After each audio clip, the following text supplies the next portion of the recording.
Okay. Hey there, Michelle. Hi, Mary. How's it going? Let me give Doing you pretty a. well. I'm glad to hear that. I understand you had an awesome dinner. Yeah. Fresh from the butcher, Oh, nice, nice. I just finished up dinner too, but it was just what do you call it? Leftovers from yesterday. which are still delicious. They were still delicious. Mhm. So, anywho, so our topic tonight is leaving the industry better than you found it, and Yeah. this is like one of my heart things. Yeah. I feel really strongly about that. Whatever my contribution is to this industry, I've had to make a difference somewhere. Hold on. I was eating popcorn. Mhm. I was eating steak, so. Yeah. So, from the very, very start, Mhm. and I think what it really started was is I had a lot of really good, I guess, mentors and people I looked up to in the industry. So it really started with basically getting a lot of continuing education. Mhm. I've had to have outside of my school, Mhm. okay, and for me, school was Petco's groomer program. Right. So outside of that, I think there had to have been 1,000 hours of education before I ever taught anything to anybody. Oh. Mhm. Continuing education to me is really important. And you notice here that Denise is not here tonight. Mhm. All right, because she's got a family thing with her son, and that's another thing. I think one of the things that I have seen in the industry is that there is more of a push to not be a machine Mhm. grooming. Yeah. Yeah, I So agree with that. It's always been my philosophy that I know all of the shoulders that I am standing on now.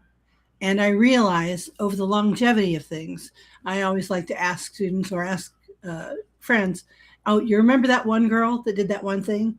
No, exactly. What your voice is, what you speak on, is your legacy.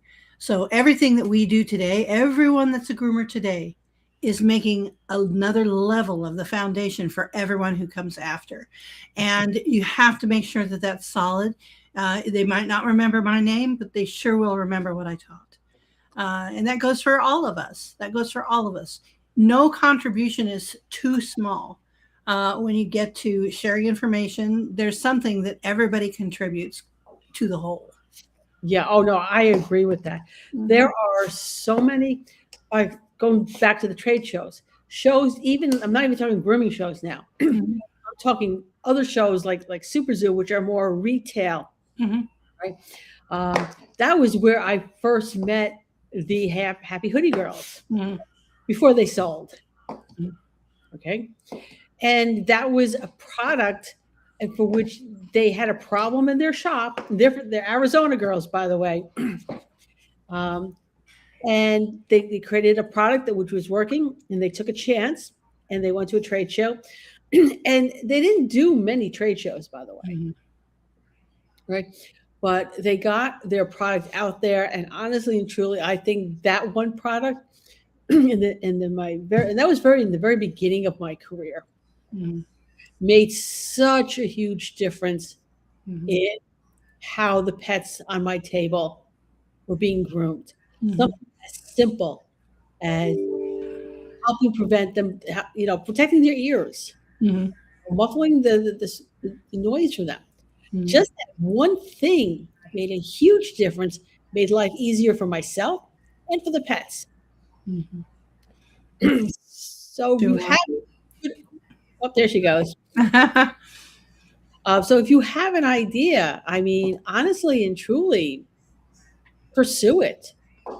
Absolutely. Even if you think it's redundant, not everybody does the same technique in the same way. Not everybody can teach the same subject the same way. Everybody listens differently. So sometimes it takes a spectrum of people talking on the same subject for everybody to get it. And that's fine. But don't ever hold yourself back because, oh, well, everybody else is already doing it. I'm wasting my time. You have a voice. And there's somebody out there that wants to hear you, and they want to hear it from your perspective. So I have a friend, she was posting in another group that, and she's probably one of the smartest people I know about behavior and handling. Mm. And I've been trying to encourage her to speak. But her concern is that, number one, she thinks she's going to be um, not subtle in her class. Okay. And number two, she's worried about um, people like backlash because People are going to be mad at you even if you don't do it. So Yeah. you might as well do it. You're trying to capture the people who want to listen. Those who just want to be mad about it, I wouldn't worry about it. I wouldn't worry about that. You say your message, and then the people that are mad at you or upset with you or whatever, they're a good foil, if you will, or a good sounding board. You know, that makes you more dedicated to what it is that you're teaching. It might make you rethink some of the things that you're teaching, or, according to how it's taken. That should not be something that stops you. You should absolutely get your voice out there. There's a lot of things going on now with fear-free and gentle handling and all of that going on. And before there was nothing on that. They're like, oh no, the dog has to learn, you know, and that was years ago. But I mean, now there's so many places you can go for that, but not all of them are complete. Not all of them reach every single person. You matter. Your voice matters. And you bring up a really good point too, that sometimes how you're saying something is not reaching someone in a manner that they understand. Right. Okay. I mean, let's go back to before Facebook. Do you know there was a time before Facebook? Yeah. Yeah. Yeah. It was, I think it was better at that point. Because there's so much going on social media right now. All right. So before Facebook, there were the grooming forums. Okay. And I can remember people like Barbara Bird, Chris Pearson, you know, standing on their soapbox about holistic grooming techniques. Yeah. And let me tell you, they were ridiculed. Mm-hmm. Right. Mm-hmm. But you look at both of those people today, and are they not people to look up to in the industry now? Oh my gosh, they're icons. Absolutely. Absolutely icons. So many people have been reached to hear their message, especially Barbara. Holy cow. You know, she had to go underground for so long. You know? She posted, this is again a brand new groomer, all right? So Barbara Bird posts something in on one of the forums about, hey, if anyone's ever got any questions, here's my phone number, call me. Okay. So I worked up the nerve to call her. Okay. And I love Barbara to death. Barbara can talk. Oh, yeah. Now. So anyway, I call her and she picks up the phone. And I don't know why I thought she'd have people. Right. You know, who would answer that call for her, but Barbara herself answered the phone. And I stuttered out my question. And I've got probably, I think Barbara was about a half hour into the explanation. You got a whole course, basically. Or into the explanation on the phone before I realized that I was so awestruck that I wasn't paying attention. Oh, man. Yeah. But fortunately for me, she repeated herself quite a bit. And so I got the answer that I needed from her. But yeah, that was probably a mistake on Barbara's part to put her phone number out there, because that's something I have saved over the years. Right. Yeah, But that's a funny story.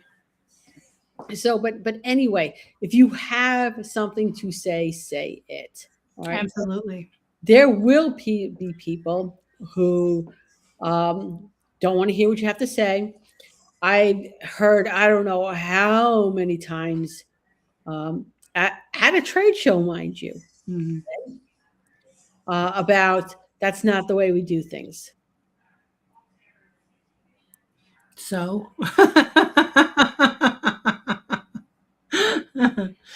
Right. Well, So that's the way I do things. That's the way other people might do things. Or they might try my way and find a better way, which is okay. It's okay to listen to someone speak and try their method, and then you find another method that suits you better. You're on a mission to do things the best way that you can do them, and then mhm, teach that to other people. You know, everybody's not on an island. This industry is so fluid, for God's sake. You can get information everywhere you look, little tidbits, little beautiful gems and pearls here and there. And it all adds up. It all adds up. I've had hundreds of mentors. And I can't say any one. I know the one who got me started. I know ones that I'm very fond of. I know ones that I don't really care for, but I learned from them.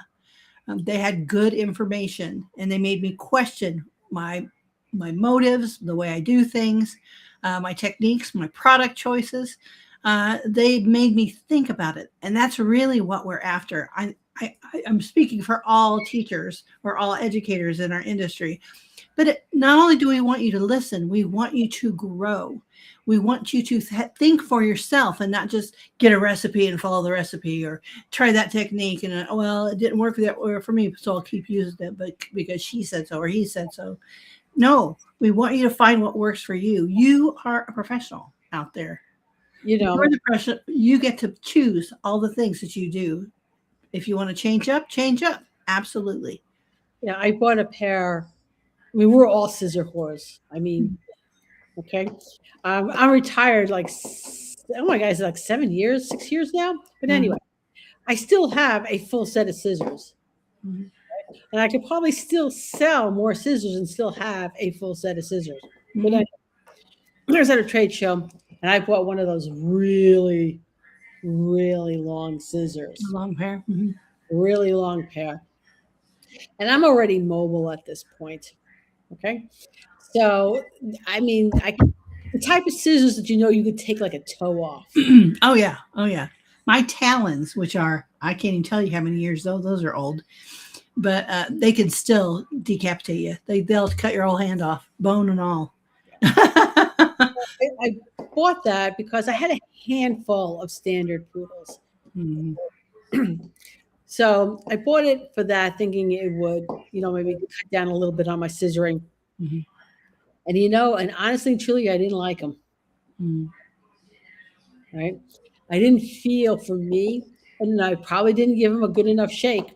Mhm. But being mobile, didn't have that many really large dogs for it to be useful for me. Right. So my daughter, who's a groomer, got them. Loves them.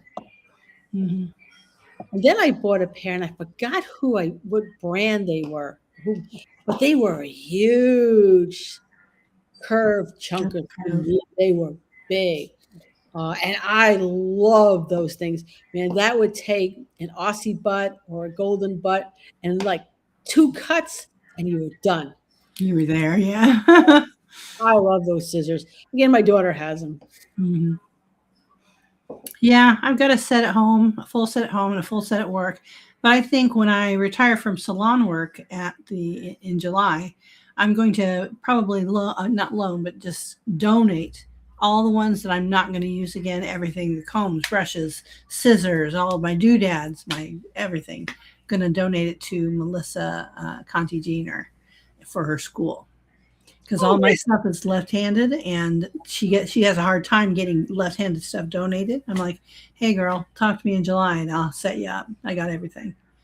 So, I think that's a really good idea of mhm. donating your equipment that you don't want. And I don't want to be, honestly, truly, I don't want to be bothered selling stuff. Right, You right. know, if If for somebody me, needs it, they can have it. I'm thinking, to a grooming school or workforce or Right, something of that nature where somebody's coming in for like a skill that could donate some equipment just to get them started. And right. it's not like I got crowd. I have I still have my less than stellar equipment around the house. You remember Monks, right? Yeah. I love Monks scissors. Inexpensive. The guy who owned the company was Aces. they didn't hold as sharp as long as some of the other scissors, but they were a solid pair of scissors. I have them all over my house. They're in my kitchen drawers. I have some in my bathroom drawers. I probably have one or two floating around in here that I don't use for grooming anymore because they're past their grooming life, but they're still a really good pair of scissors. Mhm. Yeah, I have scissors that they've been sharpened and used so many times. Now they open boxes, Yeah. but I still have. So, all right, getting back to the topic of hand, leaving the industry better than you found it. And sometimes that can be really hard thing to do when you're faced with something that is not ethical in the industry. Mhm. All right. Do you stand up and do you say something? Mhm. I do because I'm not going to sit by or whatever it is, but that's me. A lot of people are timid and feel like they're going to get in trouble or fired or whatever. I think it's worth it. Okay. If I get fired or yelled at for making sure that an animal doesn't have a bad time, okay, that's fine, and everyone will know about it too. Okay. There's no sense in it, and it's okay to go and help someone against their will, if you will. It's okay to stop that horrible behavior. Like, hey, take a minute. Why don't you go wash your face and stand outside for a minute and take some deep breaths or something? There's no reason to get mad at a dog. You can get frustrated, and it is frustrating sometimes, but it's not the dog's responsibility to make sure that you have a good time grooming. You are the adult, you are the human, you are in control. And sometimes I think a little care goes a long way rather than domination. And I think it's a very dominant, heavy profession still at this point. It's getting better, but we still have a lot of work to do. Yeah, and I agree. We are absolutely getting better. Mhm. My friend Mary Niskern, the one that I'm talking about with the behavior, all right? Mhm. She said something that really was very light bulby for me. All right, it's not for us to decide what what's bothering the dog. All right, the dog or the cat, they make that the decision. I can't say, well, like suck it up. Right. Right. Not for us to make that determination on what the problem is, they or to poo poo it. Mhm. I can remember, oh my God, back, let's go back. Oh my God, let's go back like 20 years.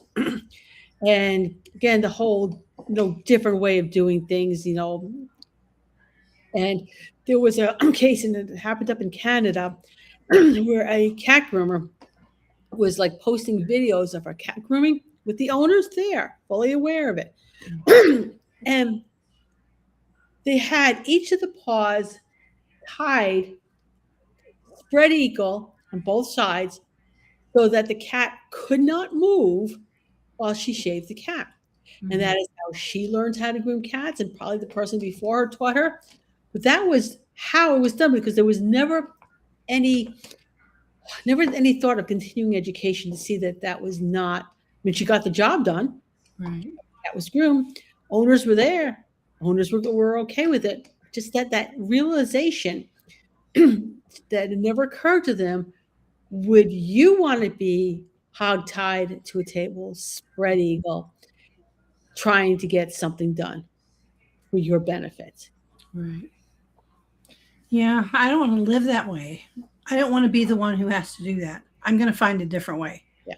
I'll do it a different way. If the dog has to lay down for the whole groom, okay, I'm fine with it. If it's not even because it laid down the whole time, I'm okay with that. If that dog needs that, there's nothing wrong with it. And if you have a picky parent that wants you to have perfection and that animal is not having it, then I'm going to talk to the mom, but I'm not going to do it anyway. Yeah. And you have to have courage like that because you are the first line of defense for the spirit of that animal as well as the haircut and the bathing and everything else that you do. So you have to be their advocate. And I think I take into consider depending on where you work. Okay. First of all, not everybody is cut out to own a business. to run a business. Correct. That said, all right, sometimes if you're in a shop where the way they do things, and I hear it from my friends, even in this area, working in some of the shops, that you can say no. You can tell the owners no. You can tell your boss no. That was one of the things. You may want a new job if they're going to make your life difficult, right? Mhm. But one of the things, and again, it's been more than 20 plus years since I've worked for corporate. Right. I went through, when I first worked there, I went through that employee handbook with a yellow marker. Mhm. Right. And one of the things, and I don't know if it's still in there because I used it quite often, all right? It very clearly stated we had right of refusal. Right? And I use that quite frequently, taking my copy of my employee handbook, bringing it to the office with the yellowed out thing, right of refusal. Had to do that many times. So look at your employee handbook, right? Because they can't, if they fire you for adhering to the employee handbook, that's an unemployment claim. Yeah. Yeah, Right? I agree. I think in the end, you do need to be an advocate not only for the animal but for yourself as well. Just because somebody says, "Well, that's just the way we do it here," does not mean that's the way you have to do it. And there's a salon out there for you, or you can work with the owner or the co-workers that you work with to say, you know what, I don't approve of that. If you still want to work there, you're going to work with them. If you don't want to work there and they're not seeing eye to eye with you and they're just getting it done or whatever it is that they're doing, there's a spot for you. There's a place for us. There's going to be someone that agrees with you, that can teach you other ways that will make you feel better about your job and what you do. You're a professional. Not all IT people work at the same place. Not all doctors work at the same hospital. Everybody has their way of bedside manner. And that's really kind of what it is. And respect for them. You have to have respect for the dogs and understand that they didn't ask for any of this. And they're an animal who is being put into a position of doing what you say when they're not trained to you. They don't have a relationship with you. So your best bet is to make friends. Yeah. You make friends. And in that way, you leave what you're doing and what you teach and what you put out into the world better than when you found it. Right. That's one of the ways you can do it. And one of the other ways to leave this industry better is to making sure that everybody, all workers, earn a living wage. Mm-hmm. Yes. I mean, I can't overemphasize that.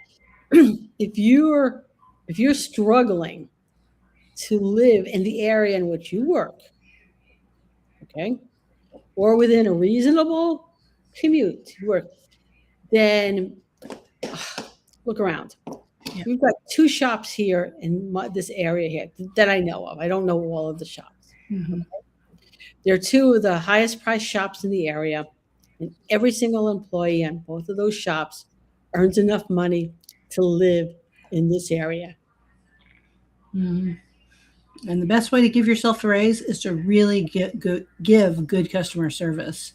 It's not necessarily an extra dog. It's how well you do the dogs that you do have. And they will tip you, and you will get a reputation for handling those dogs very well. And everybody's happy when they go home.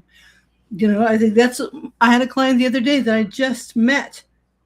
And she said, I just love coming here because, Lily loves coming home and she's not all shaking and scared, and she rides home and she's happy and wagging her tail. I'm like, that means the world to me. That's what it should be to me.